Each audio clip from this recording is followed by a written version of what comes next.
Hi everyone, आज के इस वीडियो में हम देखेंगे कि प्रॉफीनेट कैसे काम करता है। प्रॉफीनेट ओएसआई मॉडल की कौन कौन सी लेयर्स को यूज करता है, इंडस्ट्रियल एप्लीकेशन इसके क्या क्या हैं। तो चलते हैं स्लाइड्स पर।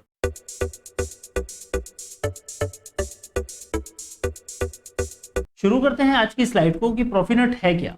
बेसिकली प्रॉफीनेट एक मैकेनिज्म है जो कि हमारा डेटा एक्सचेंज करने के काम आता है। प्रॉफीनेट अगर टेक्निकल लैंग्वेज में हम बात करें तो प्रॉफीनेट एक हमारा प्रोटोकॉल सेट है, एक प्रोटोकॉल है जिसको कि हम यूज करते हैं कंट्रोलर और कंट्रोलर की जो फील्ड डिवाइसेस होती हैं उनके बीच में डेटा ट्रांसफर करने के लिए।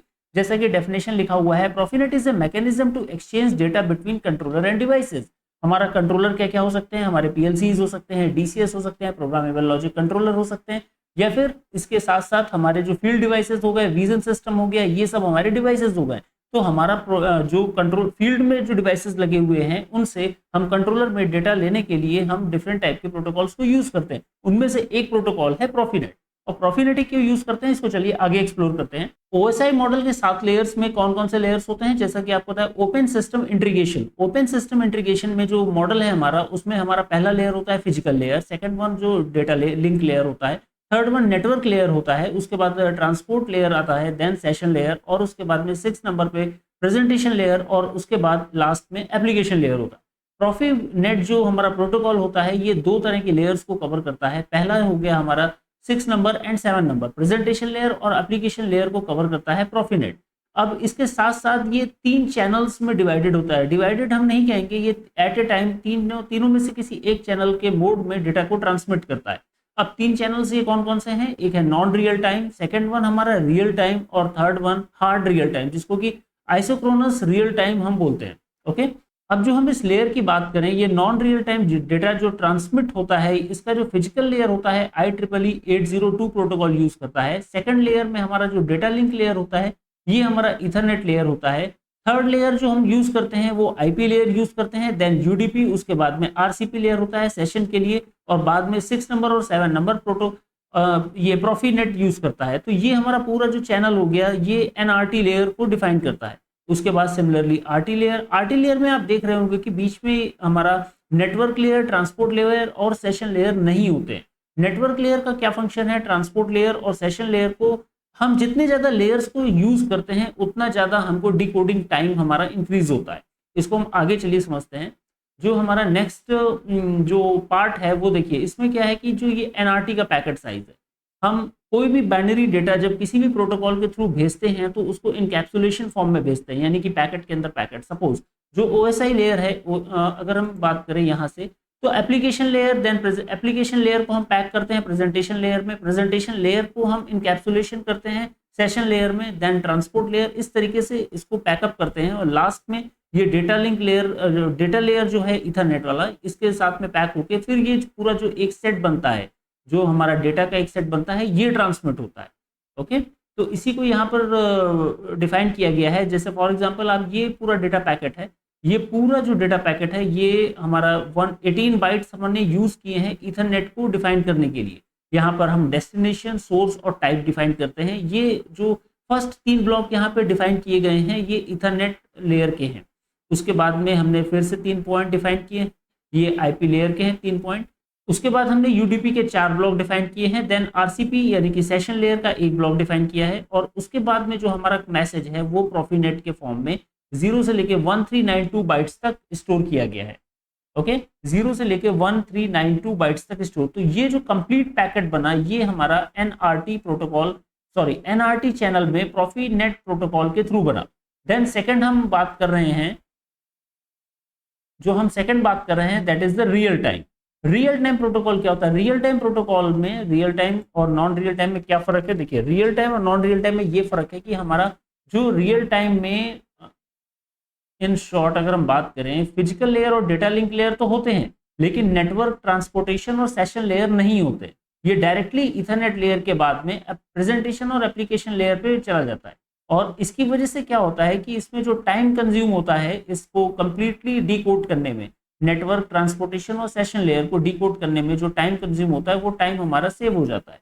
और हमारा जो डिकोडिंग होती है वो फिजिकल लेयर में तो यूज करना ही है, देन इथरनेट, और उसके बाद में सीधे प्रॉफिनेट का टैग आइडेंटिफाई करते हैं और रियल टाइम में डेटा को ट्रांसमिट करते हैं। सिमिलरली अगर हम रियल टाइम की बात करें तो रियल टाइम में केवल 18 बाइट्स हम यूज करते हैं फर्स्ट 3 ब्लॉक इथरनेट को डिफाइन करने के लिए कि ये पैकेट जो है ये इथरनेट प्रोटोकॉल को यूज कर रहा है। उसके बाद में सारा का सारा जो डेटा होता है हमारा 46 बाइट से लेकर 1500 बाइट्स तक का जितना भी डेटा होता है वो हमारा मैसेज होता है।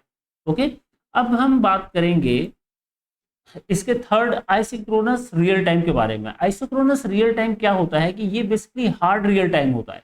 हार्ड रियल टाइम की हम बात करें तो ये इसको आप ऐसे समझ सकते हैं कि रियल टाइम में कुछ डिले होते हैं। आईआरटी को समझने के लिए आपको समझना पड़ेगा लेटेंसी और जिटर के बारे में। लेटेंसी और जिटर क्या होता है? देखिए, लेटेंसी होता है कि हमारा डिपार्चर और अराइवल के बीच में अगर हम किसी पैकेट को सेंड करते हैं, किसी डेटा पैकेट को सेंड करते हैं, तो जो पैकेट को जो टाइम कंज्यूम होता है दोनों सोर्स और डेस्टिनेशन में पहुंचने में, दैट इज कॉल्ड लेटेंसी। हम नोड ए और नोड बी के बीच में अगर हम डेटा ट्रांसमिट करेंगे, कोई भी एक डेटा पैकेट भेजेंगे, तो उसमें जो भी सेकंड, जो भी डिलेज लगे, जो भी डिले कंज्यूम होगा, वो डिले हमारा लेटेंसी कहलाएगा। ये पर्टिकुलरली मिली सेकेंड्स में डिले लेटेंसी होती है नेटवर्क की। उसके बाद में अब अगर हम कॉन्सिक्वेंटली एक पैकेट भेजा हमने, उसमें 20 मिली सेकेंड का डिले लगा, देन फिर हमने दूसरा पैकेट भेजा, उसमें हो सकता है 22 मिली सेकेंड का डिले लगे, या फिर हो सकता है 15 मिली सेकेंड का डिले लगे। तो ये जो डिफरेंस आता है, डिले में जो वेरिएंस आता है, that is called jitter.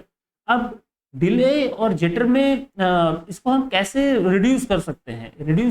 Reduce देखिए, हमारा जो आइसिंक्रोनस आईआरटी, एनआरटी और आरटी की अगर हम बात करें, तो ये जो आप ग्रीन लाइन देख रहे हैं, ये that is called TCP IP network बोल सकते हैं इसको आप, जो कि कंप्लीट सेशन लेयर, और जो हमारा first one is NRT, that layer is called, जो वहां पर हमने ग्रीन कलर का जो हमने डिफाइन किया है, ग्रीन कलर का कर्व डिफाइन किया है, वो हमारा real time, non real time data हुआ। नॉन रियल टाइम में क्या हुआ कि जो हमारा साइकिल टाइम होता है, साइकिल टाइम हमारा लगभग 100 मिली सेकेंड लग जाता है, और इसमें जो जिटर होता है वो काफ़ी ज़्यादा होता है। आप देख रहे हैं इस बैंड की पूरी चौड़ाई हो गई है, यानी कि कभी ये डिले कम होता है, कभी ये डिले ज़्यादा होता है। अप्रॉक्सीमेट साइकिल टाइम जो हमारा 100 मिली सेकेंड के अप्रॉक्स होता है। देन सिमिलरली हम बात करें रियल टाइम की। रियल टाइम में क्या होता है कि जो ये जिटर है, जिटर कंट्रोल हो जाता है। जिटर कंट्रोल होने के साथ साथ ये लगभग 15% दिखाया गया है इसका। तो और इसका जो साइकिल टाइम है, साइकिल टाइम अराउंड 10 मिली सेकेंड के आसपास रह जाता है रियल टाइम में। अब हम अगर हार्ड रियल टाइम की बात करें, तो हार्ड रियल टाइम में क्या होता है कि जो हमारा जिटर होता है ये जीरो की तरफ चला जाता है। It's not absolute zero, but ये बहुत ही कम हो जाता है जिटर। और जो इसका मिली सेकेंड होता है, जो साइकिल टाइम होता है, वो भी हमारा लगभग 20 मिली सेकेंड के आसपास ही बचता है, और 20 से कम हो जाता है। तो हार्डली जिटर, जो हार्ड रियल टाइम होता है, हार्ड रियल टाइम में डेटा को इस तरीके से मैनेज किया जाता है। एक बार फिर से रिवाइज कर लेते हैं इसको। जो आईआरटी हुआ, आईआरटी में डेटा को हम इस तरह से मैनेज करते हैं कि हम एक slot from node A to node B, एक स्लॉट पूरा का पूरा बैकएंड कर देते हैं। इसको हम टाइम डिवीजन मल्टीप्लेक्सिंग फॉर्म में, टीडीएम फॉर्म में इसको हम डिवाइड कर देते हैं नेटवर्क को, और जिसको कि हम टीडीएम फॉर्म में डिवाइड करने के बाद में जो भी डेटा हमारा ट्रैवल करता है एक पर्टिकुलर टाइम के लिए, वो स्लॉट पूरा का पूरा बुक हो जाता है, और उस बुक्ड स्लॉट में हमारा डेटा ट्रांसमिट करता है, जो कि हार्ड कोर डेटा ट्रांसमिट होता है। हार्ड कोर आप ऐसे बोल सकते हैं कि इसमें बिल्कुल डिले नहीं होगा, जिटर हमारा जीरो होगा, पूरी लाइन हमारी कंट्रोल में होगी, और हम डेटा को इजीली ट्रांसमिट कर सकते हैं, जो आईआरटी फॉर्मेट में होता है। आईआरटी फॉर्मेट को यूज करने के लिए हम यूज करते हैं पीसीपी, एक प्रिसीजन कंट्रोल प्रोटोकॉल होता है। प्रिसीजन पीसीपी जो प्रोटोकॉल यूज करते हैं, ये हमारे जितने भी प्रॉफिनेट डिवाइसेस होती हैं, नेटवर्क डिवाइसेस होती हैं, ये सभी टाइम सिंक्रोनाइज्ड होती हैं, और एक पर्टिकुलर टाइम पर ये आईआरटी फ्रेम को ही अलाउ करती है नेटवर्क में ट्रैवल करने के लिए। उसके अलावा जो भी फ्रेम्स होते हैं, रियल टाइम हो या नॉन रियल टाइम हो, इन दोनों फ्रेम्स को वो होल्ड कर देती है अपने बफर मेमोरी में, और केवल आईआरटी फ्रेम को फॉलो करती है। तो इसका यूज कहाँ होता है? अब आप सबसे जो इंपॉर्टेंट टर्म है, उसका यूज कहाँ होता है? एनआरटी, आरटी और आईआरटी को हम यूज कहाँ करते हैं? देखिए, एनआरटी तो हमारा सिंपल नेटवर्क प्रोटोकॉल हो गया, जो प्रॉफिनेट हमारा किसी भी फील्ड डिवाइसेस को यूज करने में हम इसको यूज कर सकते हैं।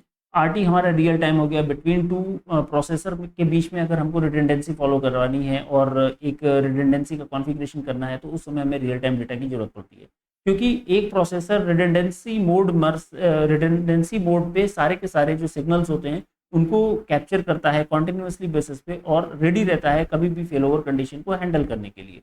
सिमिलरली अगर हम IRT की बात करें तो IRT हम तब यूज करते हैं जब बहुत ही क्रिटिकल कंडीशन होता है जिसमें कि हम डिले एग्जीक्यूट नहीं कराना चाहते हैं, हमको सीक्वेंशियली डेटा चाहिए। फॉर एग्जांपल कोई भी कंट्रोल लूप हो गया या कुछ ऐसा कोई क्रिटिकल डिवाइस हो गया जिसमें डेटा को सीक्वेंशियली ही भेजना है, हम उसमें लॉसेस एक्सेप्ट नहीं कर सकते, तो एट दैट कंडीशन हम IRT यूज करते हैं। IRT में जो मेन फंक्शन होता है, जो हमारे जितने भी नेटवर्क में डिवाइसेस होती हैं वो टाइम सिंक्रोनाइज्ड होती हैं और इस टाइम सिंक्रोनाइजेशन के को यूज करते हैं हम एक स्लॉट को डिफाइन करके। फॉर एग्जांपल अगर हमने नेटवर्क को ये कॉन्फ़िगर कर दिया कि ये 25% टाइम के लिए 25% टाइम के लिए ये IRT फ्रेम्स को अलाउ करेगा और बाकी 75% टाइम के लिए हमारे बाकी फ्रेम्स जैसे कि NRT और RTK ये फॉलो करेगा। तो इस तरह हम नेटवर्क को इस तरीके से कॉन्फ़िगर करते हैं कि जो डिवाइसेस होती हैं वो at a time IRT signals को ही केवल ट्रांसमिट करें। इससे हमारा नेटवर्क स्मूथ होता है, जो साइकिल टाइम है वो बहुत ही रिड्यूस हो जाता है और डेटा बहुत ही ईजिली ट्रांसमिट होता है विदाउट एनी कोलिजन। तो होप कि आपको ये वीडियो अच्छा लगा होगा एंड प्रॉफीनेट से रिलेटेड और भी वीडियोस को मैं अभी एक्सप्लेन करूंगा क्योंकि ये बहुत ही क्रूशियल टॉपिक था NRT, RT और IRT को लेकर जो चैनल्स होते हैं प्रॉफीनेट के लिए। सो दैट्स वाई ये वीडियो बनाया। So thanks for watching. अगर चैनल वीडियो अच्छे लगे हों तो आप चैनल को सब्सक्राइब करिए, लाइक करिए।